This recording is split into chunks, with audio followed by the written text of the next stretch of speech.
Welcome to the Sharkpreneur podcast with Kevin Harrington and Seth Greene. Kevin Harrington is the inventor of the infomercial, one of the original sharks from the hit TV show Shark Tank, and has generated over $5 billion in TV and digital direct response sales.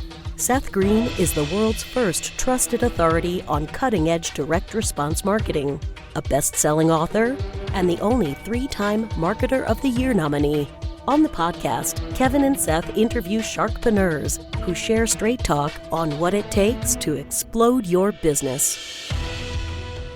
49 faces looked to him in triumph. Over the last 12 months, they had each taken turns and promoted his business for a week at a time, driving over $987,342 in revenue. What if you had a network of 50 centers of influence who promoted your business every week for a year? Grab your copy of the #1 Amazon best-selling book, The Ultimate Guide to Growing Your Business with a Podcast, at 33% off the Amazon price by going to ultimatepodcastbook.com. Again, that website for 33% off the Amazon price is ultimatepodcastbook.com. Welcome to the podcast. This is your host, Seth Greene. Today, I've got the good fortune to be joined by Draye Redfern from FractionalCMO.com. Draye, thanks so much for joining us. My pleasure, Seth. Excited to be here, man. Excited to have you. So let's go back in time. How did Fractional CMO get started? This was one of those things where, you have a pulse on the market, and I was looking around because I own a full service marketing agency, and it was started because I saw a lot of more fractional work coming up. And so I went to fractionalcmo.com because I thought that market was going to get bigger, and offered to buy the domain name for a whopping $5,000. And ended up buying it in the quote unquote assets that were there, which there really wasn't much of anything. And then began to sort of start building it. And 90 days later, I got offered $800,000. Whoa, that's a huge ROI. For that domain name, exactly. And I said no, because if someone was willing to pay $800,000 90 days after I bought this thing, what are they willing to buy for or pay for it after I really take some time, effort to build it? So that was sort of the initial precipice, if you will, of the fractional CMO world. Well, that is what an incredible gamble that you took on keeping it and not taking the immediate quick win. So let's talk about what fractional CMO is and tell me a little bit about the journey. Yeah, so I think that there's a couple things I would say. Most businesses solve their marketing challenges in one of two ways. The first is they have butts and seats, the lever crankers in their business to do the stuff that they need to do. And the second is they hire an outside agency. Both have strengths, both have obvious weaknesses, but there's a kind of a gap in the middle where if you have someone who cranks the levers, maybe they just graduated from college or they're a few years out or whatever it is, they may know technically how to do something, but they oftentimes don't know why to do something or the timing of doing it. Whereas an agency has their playbooks and their methodology and whatever else, they operate it that way. You also don't have control over them. So the fractional CMO sort of model, at least the one that we have, sort of bridges that gap. That whether you have sort of a butt-in-seat lever cranker employee in any capacity, or you have an agency, it gives the business a lot more high-level strategy for both ends of the spectrum, while keeping either side accountable and then actually, playing towards a bigger sort of strategic future versus the hot trend of the week and the TikTok dance you're supposed to be doing, or the this or that, magic bullet of the week or so. So it sort of bridges the gap and gives business owners a different sort of context in relation to their marketing, having KPIs, knowing what's working, what's not, et cetera. Awesome. And I'm sure the longer version of that could probably be in a book somewhere if it isn't already. That is accurate. Awesome. Who's an ideal client for fractional CMO? Most businesses in their first million tend to be jumping from one fire to another. So most of our clientele tends to be businesses in the $1 million a year to $15 or $20 million a year, because at that point in time they have resources. But we do have some clients that are in the $500K in annual revenue, and they're growing. They want to scale and they need better KPIs, numbers, et cetera. But that's sort of the rough overview. Any particular industries that you work better in? We tend to have a lot of clientele in professional services. So that's doctors, lawyers, accountants, various financial advisors, things like that. I grew up in that world. Like, we built and sold an insurance agency where we had 8,700 law firms insured. And we sold that to the Berkshire Hathaway companies. So it's kind of cool to say, sold a You company to sold to Warren. Warren Buffett. That's awesome. It doesn't suck to be able to say that. And so that business had lawyers and CPAs and title agents and real estate agents insured. So that's a model that we already sort of knew as far as where the landmines are that a lot of those businesses don't even realize that are there. And then with the marketing brain being able to sort of help them mitigate downside risk while at the same time blow the roof off and really market it like crazy. That is awesome. Now, on the fractional CMO side, how does that part of the business work? Are they all in-house working for you? Are they outsourced contractors? Tell me a little bit about that process. The rule sort of for my companies, they have to be an employee under my roof. Because if you outsource things or various contractors, this or that, you lose quality. You may be able to serve more clients, but quality degrades like almost certainly. So the rule that we have, they have to be an employee of the business. Usually they have to be employed in the business for at least a year till we typically allow them to even talk to anyone. So the standards tend to be really, really high just because I care more about delivering results and the reputation more than just, trying to load another client or two in. Absolutely. And talk a little bit about the process that they're delivering for clients. So I think for most businesses, especially business owners, they're very high on like the Colby Index. They would call it a quick start. So very high to make changes, make decisions very, very quickly. But the problem that creates being the entrepreneur is you end up dumping a lot of stuff on the team. And then you fast forward 6 or 12 months and you're like, where is this thing? Why isn't this not done, et cetera?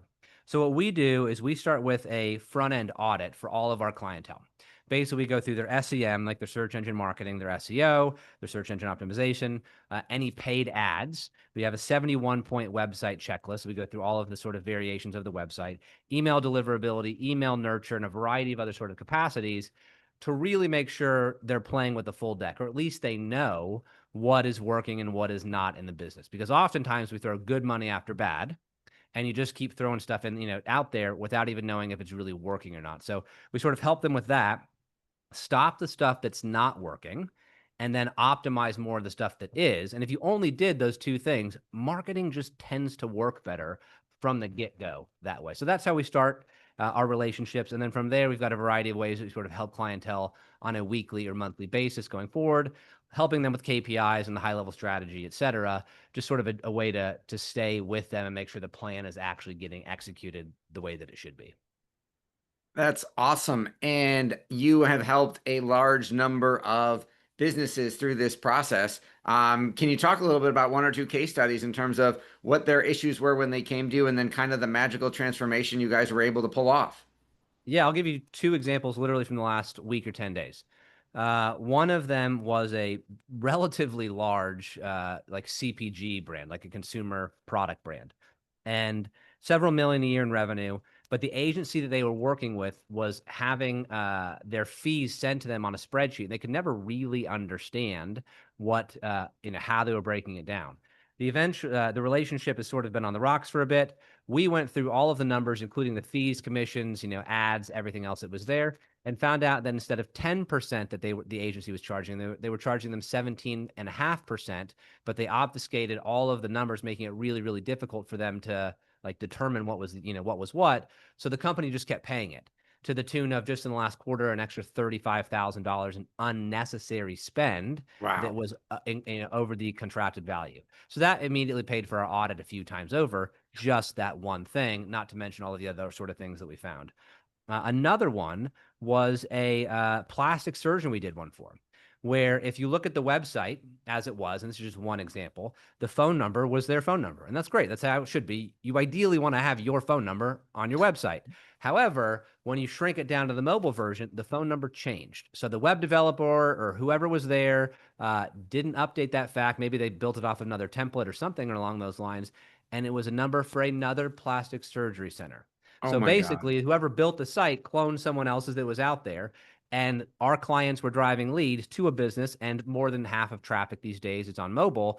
So they were driving traffic to their website to only then have people call their competitors because why the heck not? So they were literally hemorrhaging hundreds of thousands of dollars every quarter just in missed opportunities from that one thing alone. So these things exist in some form or fashion for most businesses, maybe not that big, but like they're sort of everywhere because marketing moves fast, and oftentimes we forget what we did, a day, a week, a month ago, et cetera.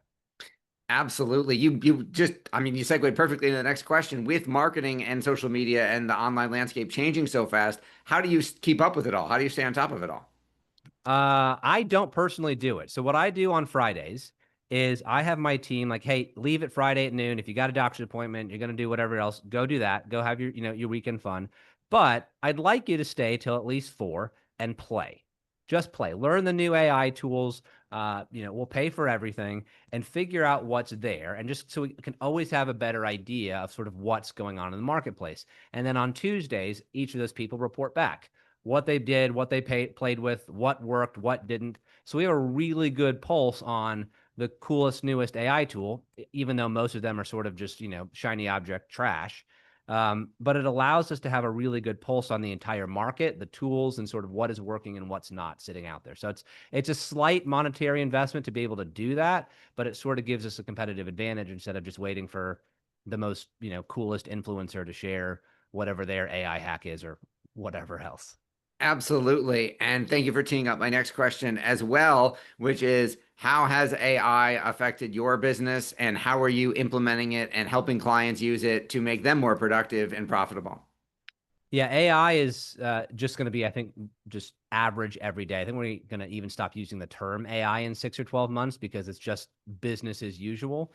For us, it's a little different because we've been using, AI since 2020, like the early days, 3 years before everybody else.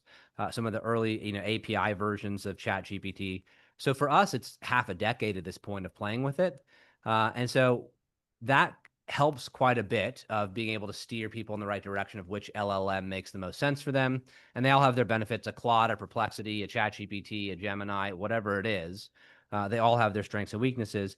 But using that to basically give more insights to our clientele around, hey, this is the goal for copy for the month based off of what your particular goals are. Use this LLM and then use these subsets of prompts to give more of what your copywriters should be, sort of going after. So we sort of guide them in a variety of capacities, from things like that to you want to make 10,000 personalized videos a month. We do that every month. You want to send 2,000 custom, actually handwritten notes without you ever lifting a pen.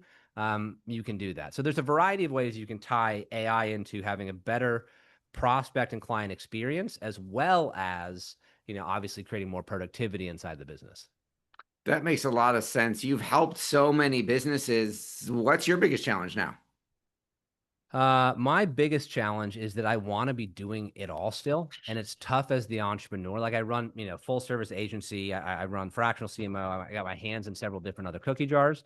I still, like, one of my favorite things is to be on client calls and doing the high level strategy. I love it. It's just not a scalable thing. And so as the entrepreneur, sometimes you got to give up various elements to keep the growth.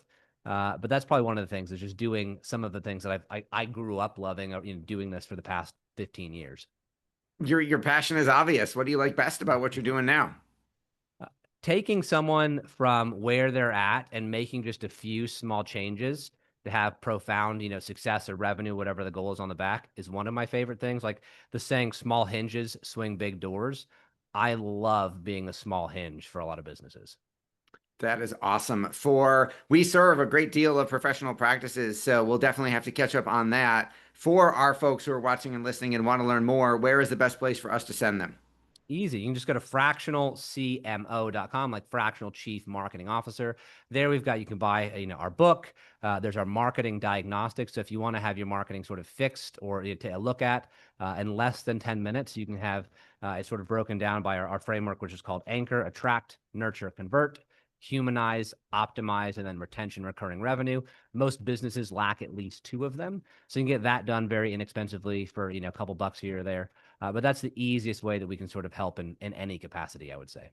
All right. Well, we greatly appreciate your time. We know it's incredibly valuable. This has been Seth Greene with Draye Redfern from fractionalcmo.com. Draye, thanks again for joining us. Thanks, Seth. Appreciate it.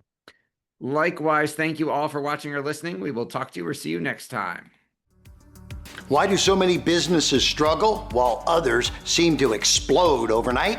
Do you wish you had the secret to this type of exponential growth? Now, I've scaled more than 20 businesses to over $100 million, and it's not just luck. In my new book with Mark Tim, Mentor to Millions, you'll learn the repeatable framework I use in all my business ventures for massive success. Order at kevinmentor.com and get over $1,000 in bonuses. Head to kevinmentor.com.